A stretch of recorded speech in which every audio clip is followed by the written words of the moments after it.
Hello, my name is Richard Moorhead and I'm here to introduce our work on the Post Office scandal.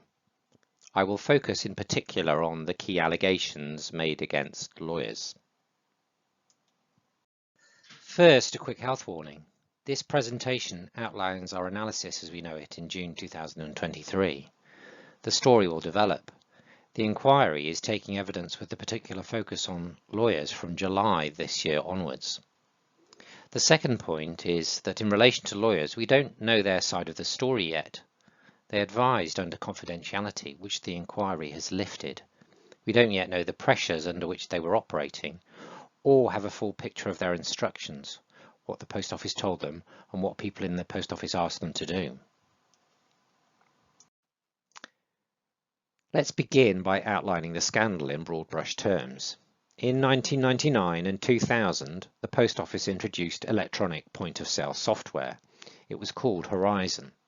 It was designed and run by ICL, which became Fujitsu. The trouble was the software and system had flaws in it, which meant that sub-postmasters operating the system in their shops were asked to pay shortfalls, debts which the system created, which were not their fault and which they did not owe. Post Office sought payments of the debts. Sometimes they threw sub-postmasters out of their shops for the debts, and sometimes they prosecuted them, treating the shortfalls as theft or false accounting.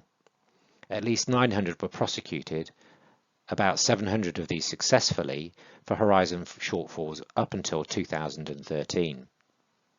In 2021, the Court of Appeal quashed 39 convictions. They called the prosecutions an affront to justice.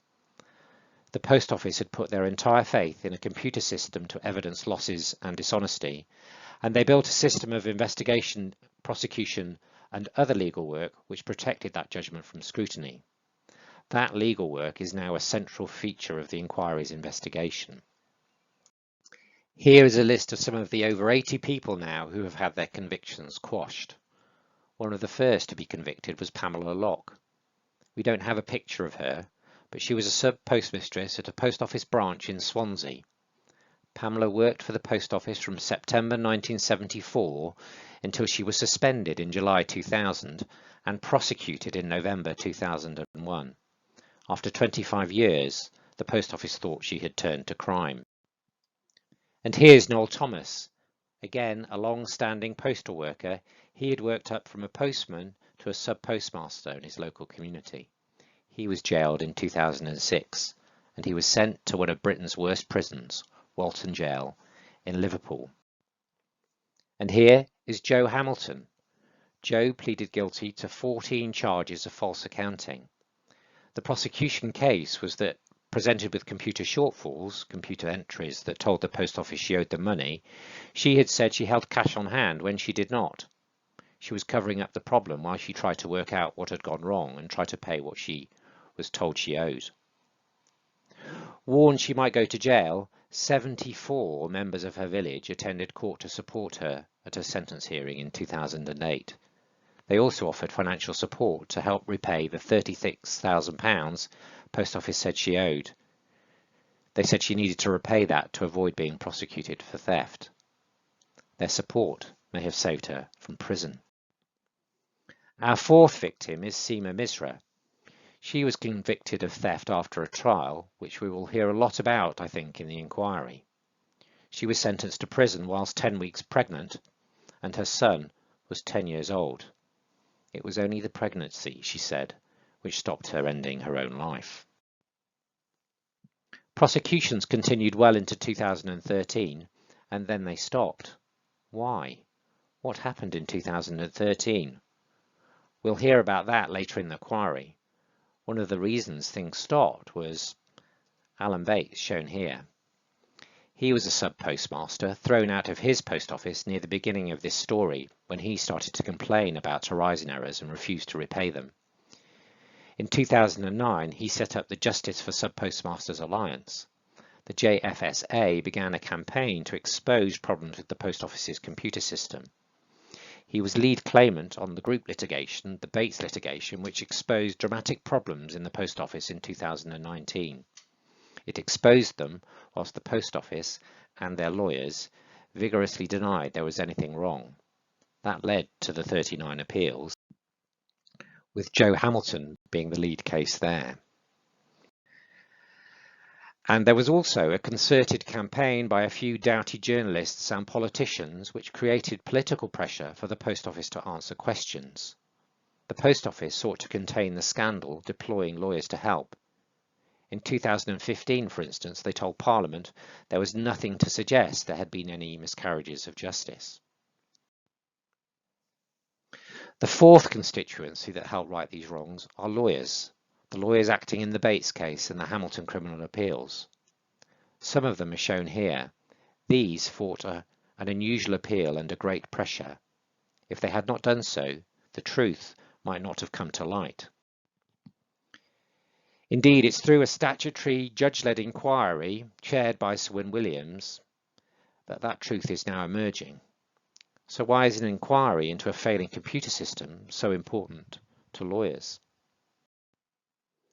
The scandal involves many lawyers, sometimes in ways that might be merely embarrassing, sometimes in ways that implicate ethics in the broadest sense, or sometimes in ways that may mean professional misconduct, and sometimes, perhaps, for one or two, there may be questions about breaches of the criminal law. That the scandal touches all levels, in-house and private practice, even retired senior judiciary across more than 20 years, is extraordinary. It involves a former president of the Supreme Court and a former Court of Appeal judge. They were prevailed on to help a national institution, the Post Office. It involves several KCs, King's Counsel, senior barristers, and General Counsel, senior in-house lawyers working in the Post Office over many years. It involved in-house lawyers at all levels, solicitors and barristers in private practice, doing reviews and conducting civil litigation and criminal prosecution, and firms with long-term relationships with the Post Office on horizon problems. The scandal suggests something deeply concerning about the Post Office, but does it suggest something broader about the legal profession? The bag of brown stuff referred to here is a description of the Horizon system by a software engineer working in Fujitsu. What links this to the lawyers? Well, one possibility is culture. Here is one of the biggest names at the bar. His chamber's website says he can hold the board of very large companies in the palm of his hand. It was a testimonial from a client. And he can turn a pile of refuse into something that looks great. He appears to be being sold as a Midas with the brown stuff. And here's Barrister X, also a leader in his field. He's like a steamroller, crushing anything that gets in his way, according to this client testimonial, again on his website, selling his services. Both barristers had important roles in the legal work relevant to the scandal. Was this how they were sold? Was this what was bought? Is the interesting cultural question. So let's get into the nitty-gritty. What happened? Where were the lawyers? How were the lawyers involved over a 2-decade stretch? At the very beginning of the story, lawyers set up the contracts between the Post Office and what's now Fujitsu.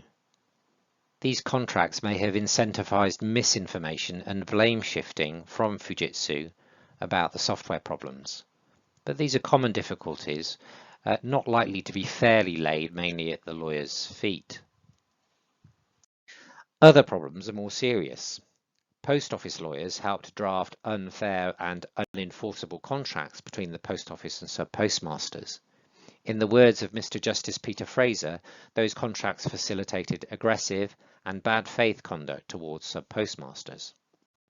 Lawyers too may have helped the Post Office threaten, sue on and terminate those contracts oppressively, in the words of Mr. Justice Fraser. This included the bankrupting of Lee Castleton, apparently to make an example of him for standing up to the Post Office. Criminal lawyers in the Post Office would or should have had a role in overseeing the criminal investigations which the Court of Appeal found to be inadequate. Lawyers charged sub-postmasters with serious criminal offences, including theft, without sufficient evidence to do so. They overcharged to leverage guilty pleas on an unfair basis. They also failed to disclose or investigate even reasonable lines of inquiry. As prosecutors, they were required to do so. They negotiated inappropriate plea deals. That was done to aid recovery of the post office debts as they saw them, and they silenced concern about Horizon through plea deals to protect the reputation of the post office and its failing computer system. They failed to disclose evidence of bugs and remote access to defendants prior to their trials. Remote access meant the system was insecure. It was crucial information for defendant lawyers. Once the problems became clear, they failed to disclose key evidence to those who may have appealed their convictions. That included a key expert witness who appeared to have misled the court and defendant experts. This evidence had led to a pregnant woman, Seema Misra, going to prison. It remained hidden until 2020. When problems with prosecutions became apparent, the reviews of these were, it can be argued, neither sound, nor fair, nor independent. Indeed, a number of independent investigations were set up by post office lawyers and run by lawyers outside the post office. The quality and appropriateness of these investigations is also open to question. When the post office was sued by 555 sub-postmasters in the Bates case, the post office strategy was found to be aggressive and excessive. Mr. Justice Fraser, the judge, said the pleadings and evidence were misleading. The conduct of post office and its lawyers was sometimes egregious, and the defence did not fit the evidence. It amounted, he said, to alleging that the earth was flat. Prior to that, a complaint and mediation scheme had been set up. It was chaired by a retired Court of Appeal judge, but in retrospect it seemed simply to stall and frustrate investigations. Those investigations were being conducted by independent forensic accountants called Second Sight. The Court of Appeal judge says he told senior management that it was Horizon, not the sub-postmasters, that were probably to blame for the shortfalls. This was sometime between 2013 and 2015, 2 years before the Bates litigation. And when the cases came to the Court of Criminal Appeal, the Post Office resisted that appeal being heard on the most serious ground, that the prosecutions had been an affront to public justice. They hoped to be judged on a narrower basis. If they had succeeded, it might have concealed a large portion of the wrongdoing on the criminal cases. As it was, the appeal was put on the basis of inadequate disclosure. The post office barrister who led the case for them had been heavily involved in reviewing disclosure processes, advising on the mediation scheme, and advising on whether prosecutions could continue in 2013. But the full nature of his role only became apparent recently. The inquiry has indicated it is looking at the accuracy of statements he made before the Court of Appeal in that case. As well as all these problems, there is evidence of the abuse of legal professional privilege and excessive redaction of evidence, and there are problems posed by non-disclosure agreements. These inhibited the evidence given by at least one witness and may have prevented other people from speaking out sooner on the problems they had seen. So the problems range from significant embarrassment for the lawyers involved through professional misconduct and participation in serious corporate governance failures to perhaps, for one or two, questions of criminal behaviour. One of our most serious miscarriage of justice cases may well be about to lead to the most serious professional misconduct scandal of our lifetimes. Now, the research we are engaged in is exploring what may have led to those problems. Were any of the lawyers inherently bad? Were they subject to undue pressure from their clients? Were they engaged with the post office in the cynical calculation of the risks and rewards of an excessively aggressive legal strategy? Might it even be incompetence or ignorance of their own rules which has led us here? Might it sometimes have been human frailty?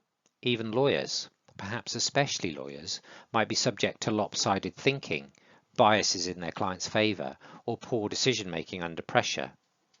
The likelihood is that it's a combination of all these things: human frailty, cynicism, and incompetence. And it's important to emphasise this is absolutely not all about the lawyers. Here we have have a summary of the former CEO, Paula Vennell's, letter to the Parliamentary Select Committee in 2020. At this point, problems in Horizon and the prosecutions based on Horizon were becoming clear. She needed to explain herself. She's very clearly trying to blame the lawyers and claim as CEO she did not have responsibility for those legal problems.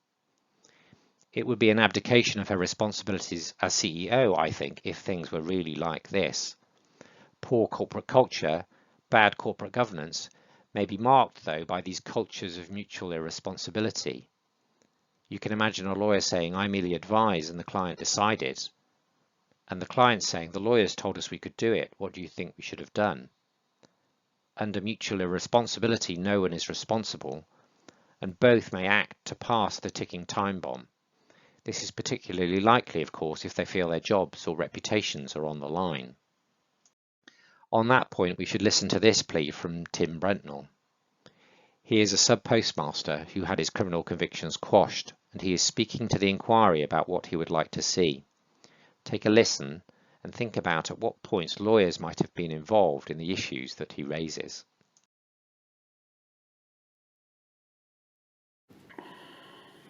I've written a little bit. I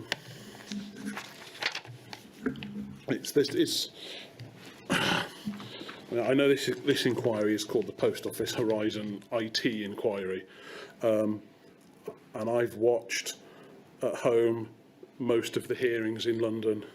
Alongside that, I've also followed the BES in select committee meetings, and last week or the week before when there were questions asked of Paul Scully in the House of Commons. During all of those meetings and sessions, Horizon is mentioned all the time as being the main problem. It's fair to say that it's the root cause and that problems started with Horizon, but we're here discussing the human impact, and I think the inquiry should also be looking at the human cause of these problems. Myself, as every other sub-postmaster you've heard from and probably will hear from, had problems that started with Horizon, but those problems did not finish with Horizon. Horizon merely provided the data that showed a shortfall, but it was people who chose to believe that data over myself or hundreds of other sub-postmasters. It wasn't Horizon that prosecuted us, it was the Post Office. It wasn't Horizon that encouraged us to pay back money under threat of theft charges, that was people at the Post Office. It wasn't Horizon that sacked Second Sight when they found uncomfortable truths in their reports in 2013, that was people at the Post Office. It wasn't Horizon that then went on to shred documents, that was people at the Post Office. Horizon then did not try and outspend the group litigation people, the 555 as we are known, in court as an attempt to deny us justice. That was a Post Office decision. Horizon did then not try and recuse the judge of that trial. That was a Post Office decision. Horizon did not tell hundreds, if not thousands of us, that we were the only people having problems. That is the evilest of lies, and again, that was the Post Office. And I hope this inquiry will look very closely, not only at Horizon, but the people.